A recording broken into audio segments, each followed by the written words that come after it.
Hi everyone and welcome to my channel. If you're new here, my name is Luna and I make Animal Crossing videos every single week. So if you're into that, consider subscribing to join our little AC family. So today we're going to be decorating a double neighborhood. I finally got Chrissy and Francine's amiibo cards and invited them to my island. So I can't wait to start decorating their little neighborhood. Also, I picked Chrissy and Francine because they will be representing Tweedledee and Tweedledum from Alice in Wonderland, so I felt like they were the perfect match for my island. Also, if you are enjoying the background where I am sitting, I do have a video up on my channel. I'll leave it in the time cards on top, which will lead you straight to that video. But anyways, let's get right into the video. A few videos ago, I created the Red Queen's castle and I created a little pathway that will lead you to where I'm going to decorate today. All I did was remove a bunch of clips off camera, and I'm thinking of creating two staircases that will lead you down here. Wait, I see a shadow. Oh, it's Flick. I love Flick so much. He's so cool. I wish we can have him as a villager, but unfortunately we can't. But anyways, let's start decorating. So for this video, I'm going to be doing things a little bit different. I usually lay down a blueprint of where I'm going to place the houses and then I decorate around them. And then towards the end, I'll place the actual houses down. This time I'm going to place the houses first and then the staircases, and then I'm going to decorate. But first I wanted to create this waterfall and mark off these staircases so that way I don't have to use the terraforming app again. Because I'm going to be time traveling, I don't feel like opening up this app. It takes too long just to open up and use. But I do recommend using a random custom design as you see me doing here, and marking off 4x4, which is the size of the villager homes, and decorate the area before you place the house down, because that way you can change things around and move the house if you don't like how it looks before you actually place the house down. I had an idea of having two staircases come down to where their houses are, and I thought it looked super cool in my head, so I hope it looks cool as I place it. So I'm starting off by placing the first staircase and Francine's house.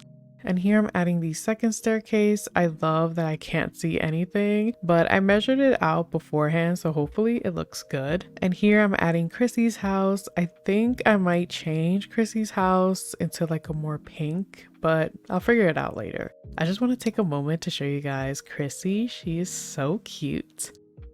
Okay, anyways, I'm going to start decorating, which is always my favorite part. I always wanted them to be together, so naturally a double neighborhood came to mind. I wanted them to have separate areas, but have them come together. So for their neighborhood, I'm just going to try to make it like a mushroom forest, but still have that Alice in Wonderland feel. Before I even started this double neighborhood, I was going around my island trying to figure out where I was going to place these two. And the part that is really hard for me is when you're almost done with your island and you have all of these sections that you don't even know what to do with or how to connect them. So in my last video, I said I have the whole right side of my island left to decorate, and I have a middle part that is super empty, and I'm just like, what do I do? Because I have this a whole other section that looks really nice, but how do I connect them together to make it look seamless? So that's when I decided to create not really a sunken area,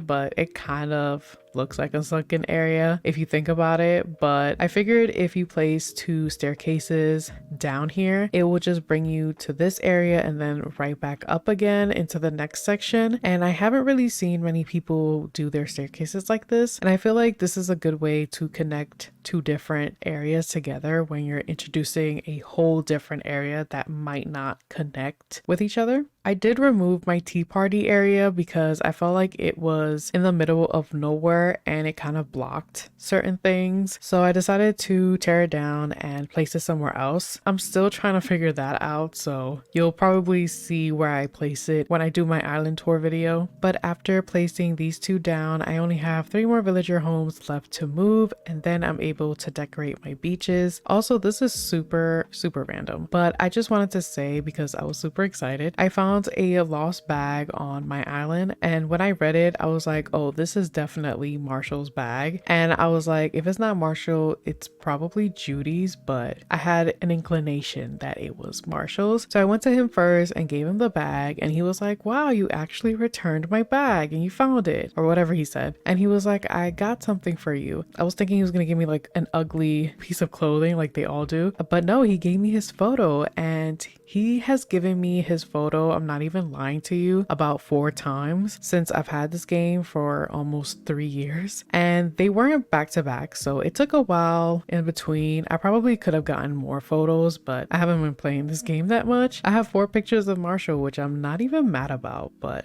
now he calls me his bestie, and I feel like he's super protective over me because sometimes I feel like he's threatening me into being his only best friend. It was so funny because Megan recently just said that we were best friends, and I was like, girl, you better not let Marshall hear you. I don't want to know what that boy might do to you if he finds out you're calling me your bestie. So that's why I kept Megan, and I kicked out Judy and Maple. I shedded some tears, broke down a little bit because I always hate when I kick out villagers that I had for so long, but I'm super happy to have Chrissy and Francine. They are so cute, and they're so cute together, and they filled that little void that I had when I kicked them out. But yeah, just adding the final touches, I decided to add a crescent moon chair here in blue to go with Francine's house, and I added her villager photo so you'll know that she lives here. And here is how the mini double neighborhood looks. So we have a special guest. Chrissy herself is here working out, doing what Chrissy's do. I don't know where Francine is. I've tried finding her and she's nowhere to be found, so I don't know. Here's how Chrissy's house looks. I love her little side. It's super cute. Now that I'm looking at her house, I think I am gonna change her house. I'm gonna keep her door and her roof, but I'm gonna change these sides into like maybe a pink color. We're gonna see what Tom Nook has. If I don't like anything, I'm just gonna keep it the way that she has it. But I love Francine's house. And speaking of Francine's house, here is how it looks. I tried to keep it in the same color scheme as her house. I kept her side more of like a blue purple, while I kept Chrissy's side more like a pink and red with some blues. I also added the Cheshire's face here. I haven't used this custom design that much, and I just wanted to add him here since he loves to pop up out of nowhere in the movie. But yeah, thank you all so much for watching. If you enjoyed the video or found it helpful, let me know by hitting the like button. And if you want to see more videos like this, consider subscribing to join our little AC family. I'll be doing a poll on my community tab asking you guys which video you'll like to see next, so head over there and cast your vote. I love you all so much. Take care, and I'll see you guys in the next video, which will be posted next week, Saturday at 12 p.m. Eastern Standard Time.